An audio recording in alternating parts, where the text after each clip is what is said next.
Welcome to the PH Journals podcast, where we explore hunting, wildlife management, and conservation. As hunters and conservationists, we know that hunting can be a powerful tool for wildlife conservation, generating revenue and promoting healthy ecosystems. Join us as we explore the latest research, interviewing experts and practitioners, and sharing stories from the field. Whether you're a hunter or conservationist, or simply interested in learning more about this somewhat controversial topic. Hi, my name is Dylan Love. I'm a professional hunter out of the southern tip of the Dark Continent. Join us as I believe hunting is our best conservation tool we have to offer. And that's how the whole season comes to a close. What a fantastic hunt. How's it, guys?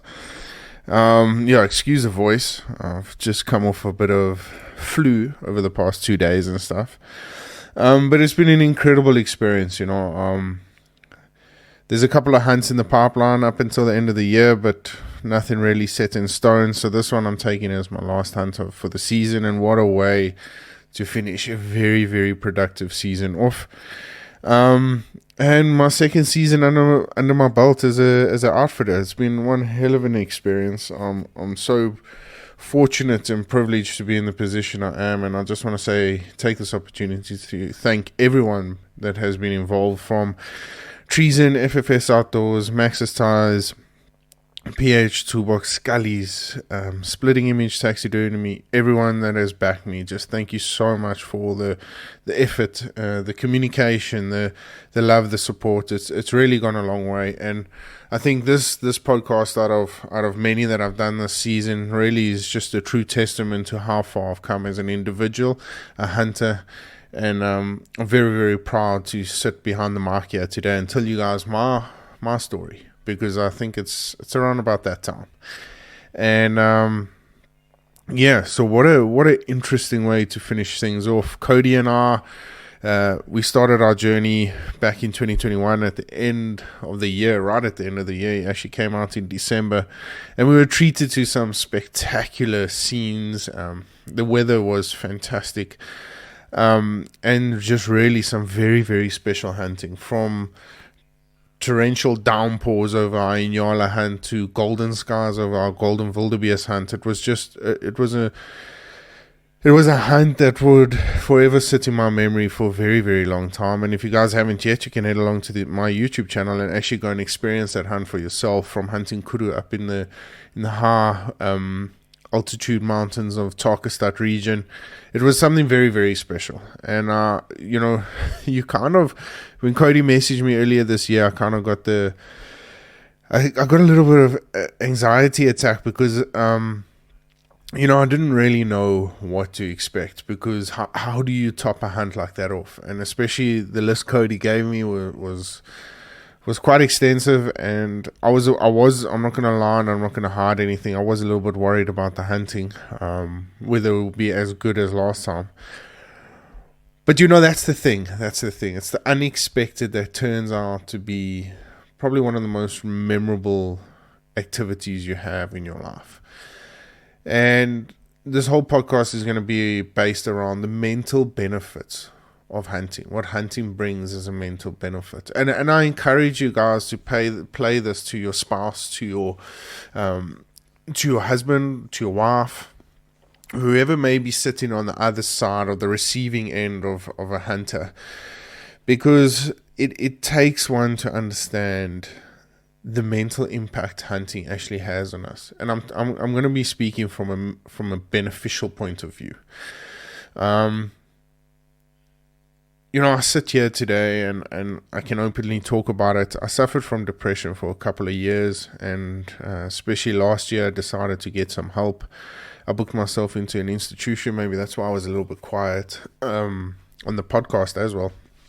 So I booked myself into an institution, and I learned a lot. I learned a lot of things, that I was chasing the wrong kind of dream. I was building up fictitious stories, and I wasn't being honest to myself. That's what it boiled down to. I wasn't being honest to myself. I wasn't being honest to the people that I love, and that broke my heart.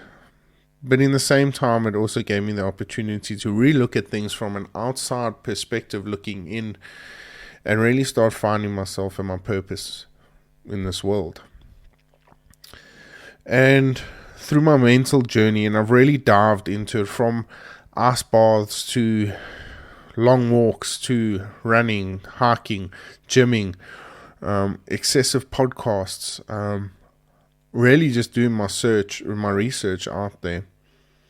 Hunting was the only one that kind of gave me the freedom to express myself in a way that I figured out at the time meant a lot to me personally. And what happens in these mental journeys that you go through, and especially when you find yourself in a dark place, you've lost yourself. You've been chasing a dream for other people, and you never really found the true cause of why you do what you do. Is it because you love it? Is it because of the stigma it has? Is it because of the popularity that it brings you? What is the real reason behind the whole thing? And what hunting does is it kind of breaks you away. It puts you in this headspace where you get to relook at your life in moments in the bush, and you get to sit there and reflect, because that's a very important thing, is to reflect back on what you have been doing as an individual. And that is why hunting is so special to me. Besides the fact of the conservation tool and all the other stuff that comes with it, those are all wonderful things, and I'm really invested into that, because I feel that, us as hunters have a real purpose in this conservation protection game.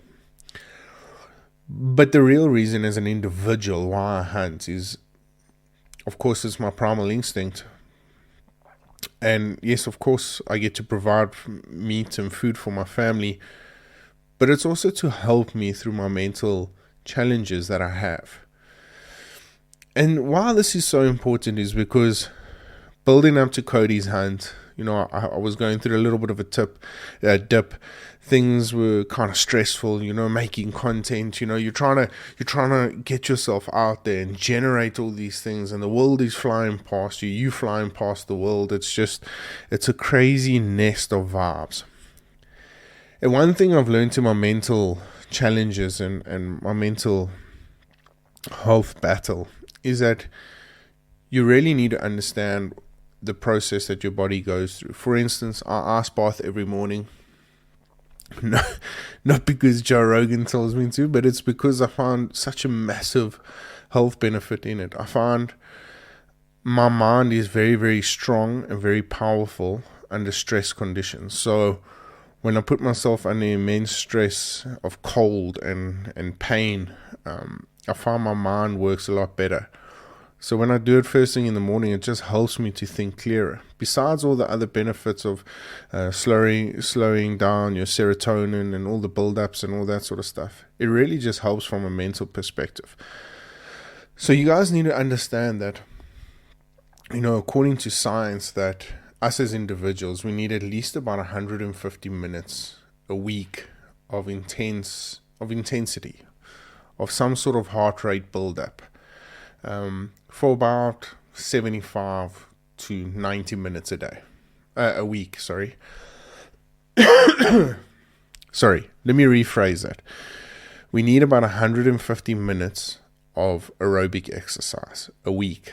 So if you break it down, 150 minutes isn't so bad. If you break it down into a complete week, you're looking at about, divided by 7, you're looking at like 21 minutes of intensity. That's 21 minutes of walking, hiking, whatever it may be. So number one there, your hunting already covers that. And number two, there's a physical aspect to hunting. Climbing mountains, moving rocks, getting into position, making sure that you're the fittest possible you can possibly be out in the bush, because like I said, you need to respect those animals as much as possible. So if you feel that you are not fit enough to be there, make sure you get yourself into that fit criteria, and that fit categories, so that you can handle these sort of things, because those animals deserve to be hunted correctly. And then just going back into, once you're out there, it lowers your blood pressure. Once you're sitting up, glassing, doing all the wonderful things, it lowers your blood pressure. It decreases your heart rate.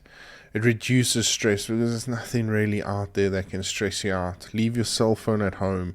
Really just, take the time to sit back, relax, and enjoy it. Take in the natural air. Take in the shadows, the sun. Let everything just beat down on you. Vitamin D is one of the most important things, and we found that out during COVID. It was one of the important vitamins that you needed every single day to beat the disease. So get out there, absorb it, get as much of it in it as possible. And then it does put your body under a little bit of stress. It really does. For instance, if you get an animal in the scope, your heart starts racing, you start sweating, your palms start sweating, and that just kicks in that little bit of dopamine that you need to keep you going. So all these health benefits from a hunting perspective is needed in everyday life. And I guess that's why it's part of our DNA, it's part of our primal instinct, is because it's played such a crucial role in our development as a human race. Throughout mankind, it's played such a crucial role in developing us into being a much more healthier species out there. By doing natural, prehistoric or natural human being stuff that has been embedded in us from the earlier man days, from the days of the men, or the human race was discovered. And that's important. Let's never forget our roots. People always say, let's go back to the roots, let's go back to our instincts. And that's what they're talking about. So to get back onto point, guys, last week's hunt was incredibly special to me from so many different avenues, but it just allows me to have that reset button. And essentially that's what hunting needs to be for majority of people out there. In today's world, life gets so hectic and so intense that it's wonderful to sit back and relax and just really absorb nature. You don't even have to go out there and hunt anything. Yes, the sense of failure and what's the word I'm looking for? Unsatisfying feeling of coming home to a full freezer and all that sort of stuff. It will have an impact, but don't take away from the moments out in the field. For instance, excuse me, like I said, I've got a bit of flu, so just bear with me, guys. But there were so many moments in our hunt this past week that I just kind of said to Cody, I said, you know what, just take it in, just absorb that moment, because it's special. Absorb those special moments, because that's what it's all about. And that's what we kind of did, and each and every single time was a little bit more special than the last. And you kind of don't want to compare hunts. You never really do, because we were in such a different setting, such a different environment. But it was very, very special. And it allowed me to really just hit that big red reset button. Look back at my life and say, you know what? We're going forward. And that's the thing. I come back home and I'm so excited to get my life going. I'm wanting to get to the podcast studio. I'm wanting to record podcasts. I've spent hours and hours upon hours just editing content and, making shorter clips and doing all that sort of stuff, because I've had that big reset button pressed. So for anyone listening out there that is not a hunter, and hubby or wife or whoever the other partner is a hunter, support them on that, because understand that big red button is always there to be pushed. At the end of every single weekend, week, or 10 days, whatever the safari may be, it's always there to be pushed. And once that reset button's pushed, it's good for both of you in your relationships, but it's also good to have somebody that's driven, motivated, and excited about the future once again. And I might sound crazy by saying all these things, but that's exactly what hunting does for me. And that is why it's such a special part in my heart. And that's why I will never, ever stop professional hunting. I'll never, ever stop outfitting. I might slow down at some point, regards what happens with my daughter and schooling and all that sort of stuff. But I'll never ever stop it, because at any given time you're always going to need that big reset button, and it's important for us. Coming off of June, Men's Mental Health Awareness Month, it's important to support people on those challenges. And but what an incredible hunt, guys. Just to touch on a few, Cody arrived, and it was special from the onset. Like I said, myself and Cody, we've been chatting back and forth. He's got a wonderful way of seeing things, and it's always nice to have that interaction with somebody. Especially, Cody's only a year older than myself, so we kind of on that same wavelength. Anyway, he arrives on the Sunday. We sight the rifle in and we head out. It's a new concession I'm hunting. Haven't hunted there before. We get out there, and immediately the heart starts racing. You start seeing some wonderful animals. Very, very important to highlight that the place we were hunting is conservation. It's a main goal, conservation, and that is something very, very special. So, for me, it was an honor to hunt on that property, and I took it in. And we ran with it. It was very, very special. And we get out there the first afternoon. The guns are shooting well. We head up and we're overlooking this little ravine point, and this giant impala starts playing around in between the acacia trees down below us, overlooking the river. And he's in and out sniffing females, and he's dancing all over. It's just him and a bunch of females. Eventually he steps into position, and the YouTube episode will come out soon. I'm hoping so. And steps into position and whack, drops this beautiful ram. We had the opportunity for Callie to get onto a little bit of blood, and she worked it and found it, and it was really, really a special first day. The second day we headed out. We tapped around, had a few busted stalks on a gemsbuck or oryx. And we just kept working, trying to find a good bushback, good kudu, whatever the case may be, whatever gave us the opportunity. But the wind was howling. The wind was pumping left to right, from east to west. And it wasn't, it really just didn't set. So I said to Cody, the heat came up a little bit.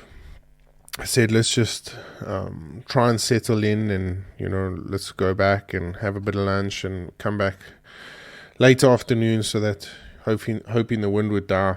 And boy, what an afternoon it was. We get out there, put a wonderful stalk in on this gemsbuck, on this oryx, beautiful old bull, and Cody drops him. We eventually taking photos, and now Cody did mention to me that there was a roan in the area. Now the roan species in South Africa don't get hunted very often. But it's an art to try and get these species to thrive in our areas, because they're more North African. Well, when I say North African, they south of the equator, but more north of South Africa. So your Tanzania, Zambia, they thrive in those areas. The warmer conditions, where they can survive in and out, the forests and all that sort of stuff. So anyway, eventually, this big roan bull is coming to the end of his time now. He's just been kicked out, and they had a hell of a fight about a couple of weeks before we got there, and actually smashed his one horn off. And like Cody, he's got conservation at heart, and part of being a conservationist is that those are the animals you want to take out. You want to take out the old, the wounded, the guys that aren't going to breed anymore and stuff. So how it was so special to watch an individual take that upon himself. If you're a trophy collector, that's definitely not one you want. But if you're a conservationist and you've got hunting at heart, that's the perfect animal you want. And who are we to judge and make any animal's life more valuable than the next? And he did. He took it like a champion. It was a beautiful old roan bull. The teeth were completely worn down. I mean, you'll see in the video, his body was deteriorating. He probably had another summer season in him, but the next winter he was done. And what a special moment that was. Cody took him down with a single shot. It was beautiful. The setting was beautiful. The sun was setting. It was cooler. They were all coming out to graze on the hillside. And, we put in a wonderful stalk, crossing rivers and walking up marsh banks. And it was just such a remarkable experience. So, yeah, and then, we get back to camp. And there's like a little alfalfa field out in front of us.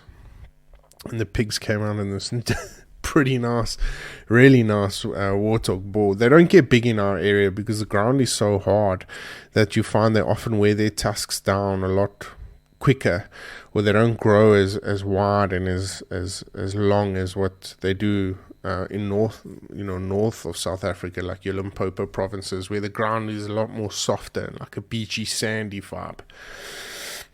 So anyway, this big old boar, and you can always see a nice old boar with the big tear ducts that he has, just really adds to the character. Big old warts and just a big gash on his rear end, just to say that he has been in a few wars. Comes strutting out into the alfalfa field, and we didn't waste the opportunity, and we took it. And that was the end of day 2. Day 3 and 4, we were chasing the impala slam. We came up onto we hunted the Grahamstown area for the saddleback and the black impala, which was beautiful area. This is my whole goal, is to try and show people such a different variety, because we're so blessed in South Africa to have such different landscapes. And so we get up into the Grahamstown area, and Cody, once again on point, my 243, my Musgrave 243, was on song. And ended day 3 off with 2 beautiful impalas. Headed back, and then we set sail about 3.5 hours to the Craddock region, from one extreme to the next. And we get to Craddock, and once again we are at this Y-flank impala ram. You can see him from a mile away. He's just so much bigger, better than any of the other stuff that we saw out there.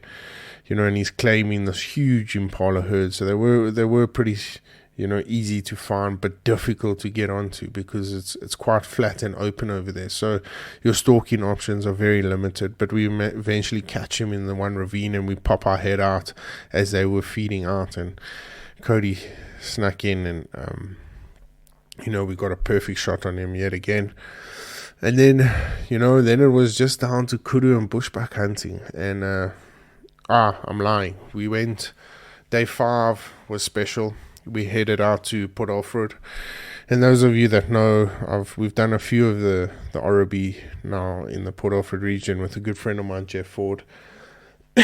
He put us onto another beautiful old Orobi ram, and I mean, his conservation efforts in that area have been something so special, and I really want to try and capture that in my next episode. And I'm so excited about it. So we head out, grab a beautiful old Orobi ram on the ocean line there. It was very, very special. And then we just then day 6 and 7 was a difficult one, because the weather was terrible. Cold front came in, the wind was howling, but still we managed to pull a giant kudu off and a very, very special bushback. And then that was it. Cody once again laid hammer to these animals with a single shot. The kudu was an extremely special hunt.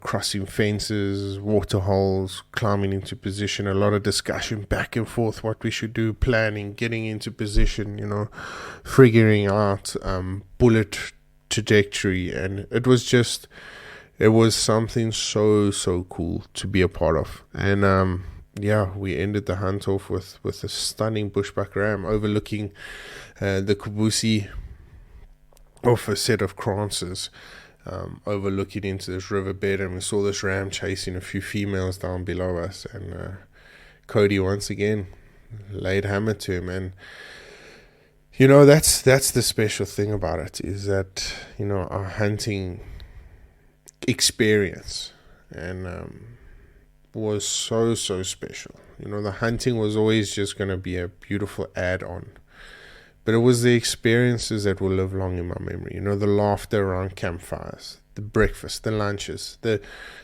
everything. The traveling was fun. Just the whole experience was just something to capture and be a part of. Was very, very special. And that's why I say that big reset button was sitting there on the Monday afternoon when I dropped him off at the airport, and it just was such a relief and a wonderful feeling to be able to just reset everything, come home and be rejuvenated to tackle on the challenges back home. So what an incredible hunt it was. It was very, very special. And I think that's a wonderful way to sign off on this podcast. Guys, I just, honestly, this episode was just trying to get back into things. Of course, the season has come to an end, but my podcasting hasn't. I've got some wonderful guests lined up, from Wayndale from African Brothers Safaris to Sean at Salt Lick. I'm really looking forward to the next couple of episodes where I'm going to have a couple of guests on, and the messages keep coming through, and I'm so excited to answer a few from JP, Willem, all of those guys. Thank you so much for interacting. It's something so special that I get to sit here on this side and offer my advice and my opinions that I've experienced over 14-15 years that I've been doing this.